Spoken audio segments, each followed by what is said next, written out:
We've brought together a taking stock think tank. We have Sean Egan. He is the president and founder of Egan-Jones Ratings, and also Lawrence White, professor of economics at New York University's Stern School of Business. Also, Bloomberg News reporter David Lynch. He has been reporting on the debt ceiling legislation. Let me begin with you, David Lynch, and get your perspective. It seems as though this deal, everybody slaps themselves on the back, says this is wonderful, and everything goes out with a whimper.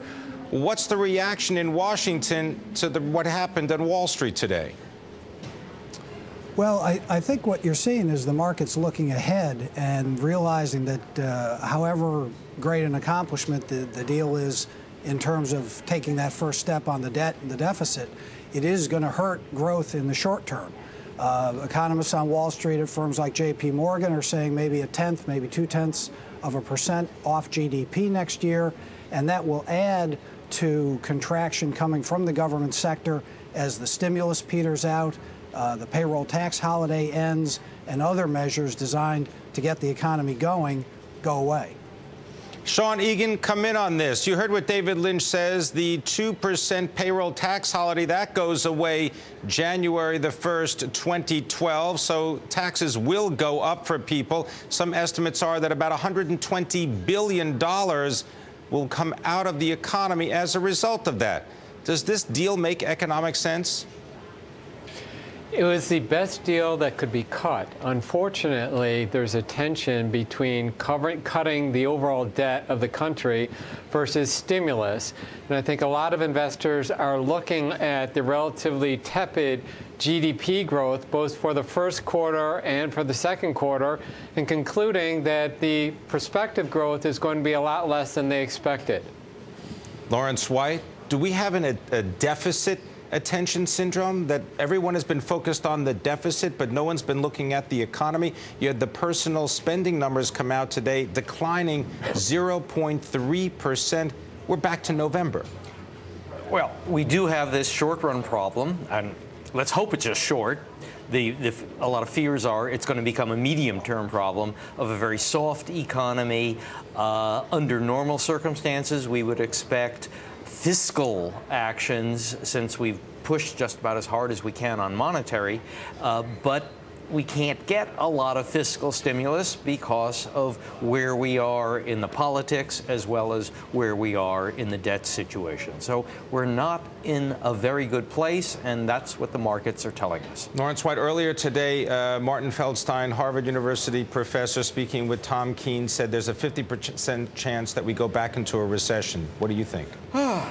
Marty is a very smart guy. I'm happy to sign on to almost anything that Marty says. Would you sign on to this? A 50-50 chance that we end up with another recession? Yes, I think so. If that happens, do we need another stimulus package? We probably do, and we won't get it. And that's the real conundrum. That's the real danger. And we'll have to look to the Fed again, and how much the Fed can still do for us. That's really worrisome. Sean Egan, why would anyone loan their money to the U.S. government for 30 years and expect to get 3.93%? How is that a good trade? There are relatively few top-tier credits globally that are available. Even those few that are in Europe are under pressure right now, under the assumption that Germany and the UK and France are going to have to come to the rescue of the sovereign countries. However, I think it'd be a mistake to assume that because the borrowing costs of the U.S. are relatively low, that it's an endorsement of the fiscal policy and the fiscal management of the country.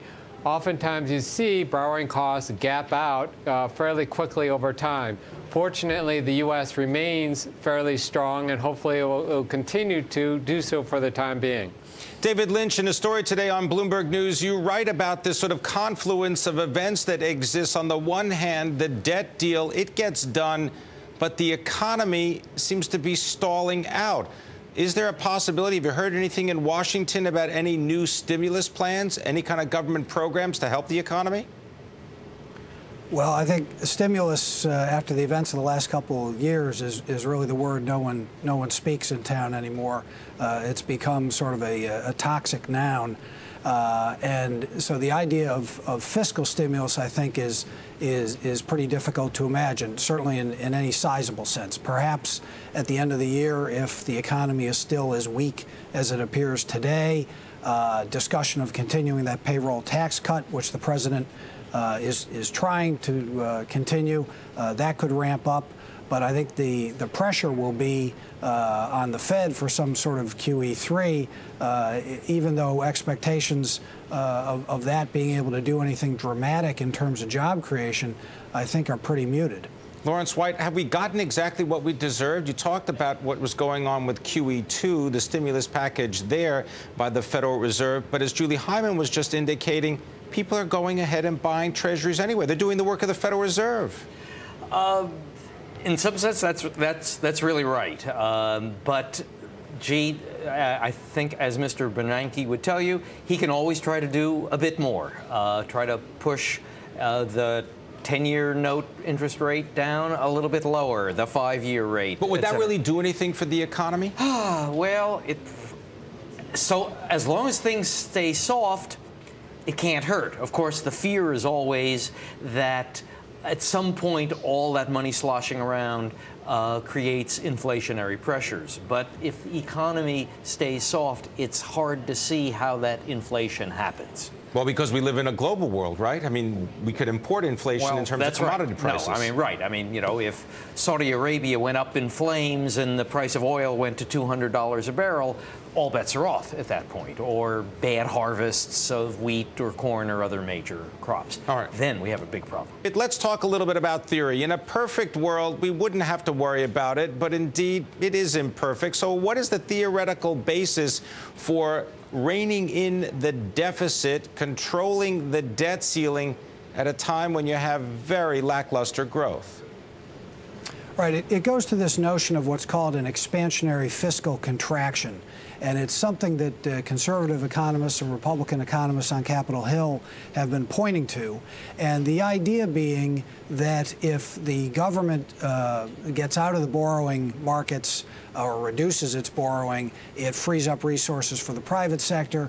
And also, if taxpayers and businesses get a sense that there won't be tax increases coming down the line because deficits will be under control, they might feel more confident about their investing. And the economists who promote this idea look to previous examples from countries like Ireland in the late 1980s, Canada, Sweden, New Zealand.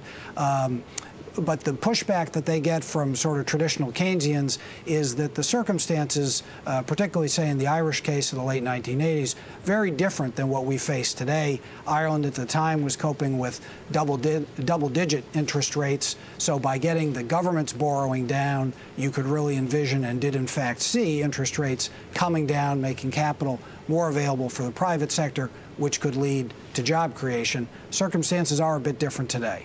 Sean Egan, expansionary fiscal contraction. It won't fit on a bumper sticker. Do you think it can get any currency in the marketplace? Well, it has actually already received some currency in the form of the actions of the Tea Party. They've been a bigger factor in the debate over the past 2 weeks than they probably ever imagined that they could. This is a clash of ideologies, basically the Keynesian ideology, which is fiscal stimulus will pull us out of this, the problem, versus the libertarian view of things. Ireland was brought up as an example, but the irony is that Ireland got into its current fiscal problems because it backstopped the banks, and therefore its debt to GDP grew from about 35% to about over 100% debt to GDP. So we're experiencing a massive clash between how government should operate, and it's caused a lot of difficulty with as a result. Lawrence White, you've got this contradiction on the one hand, right? You've got Keynesians, as Sean Egan is describing, and perhaps the Austrian School of Economics on the other. Is it that they just neutralize each other and we go nowhere, or you see any side prevailing? Well, I think that's what was leading us up to the brink up till the last day or two, these clashes of ideologies. And I think we're going to continue to see them. And that's one of the reasons why fiscal policy is going to be neutered over at least the foreseeable future. One thing that hasn't been mentioned is exports. And you mentioned Marty Feldstein a few minutes ago. Right, his prediction that we're going to have 50% chance of falling into another recession. But he's also pointed out that we're likely to experience a weaker dollar, and one of the advantages of a weaker dollar is that it makes it easier for U.S. producers to sell stuff abroad. And sometimes you think, but what can we sell? Well, we're pretty strong in things like intellectual property, movies, for example, entertainment, computer software type things. Boeing, of course, is a major exporter, and even agricultural. We're still very strong in good, solid agricultural products. So, you know, we may get an unexpected lift. Let's hope we do from exporting. All right, but Lawrence White, just to follow that along, if indeed the dollar continues to weaken, what does that do to its status as a reserve currency? That, of course, is the other side of that coin, and it always makes debtors nervous when they see the value of the asset that they're holding diminish in relative value. That would be U.S. Treasuries, right? That would be U.S. Treasuries, that's right. So that, you're right, that could make our creditors nervous, but on the other hand, they don't have any place else really good to go. So my guess is they get nervous, but they stay with us. Sean Egan, last word. Investors, they get nervous, they don't lend us any more money? I think they're growing concern. However, we benefited from the problems and continue to benefit from the problems in Europe. And so I think we've been given a little gift here, even though we have to pay for our past sins in terms of the huge growth in the debt as a result of the three wars and as a result of the credit crisis. So we'll see how things turn out. Gentlemen, I want to thank you very much. Sean Egan from Egan-Jones, David Lynch, Bloomberg News, and Lawrence White, NYU Stern School of Business.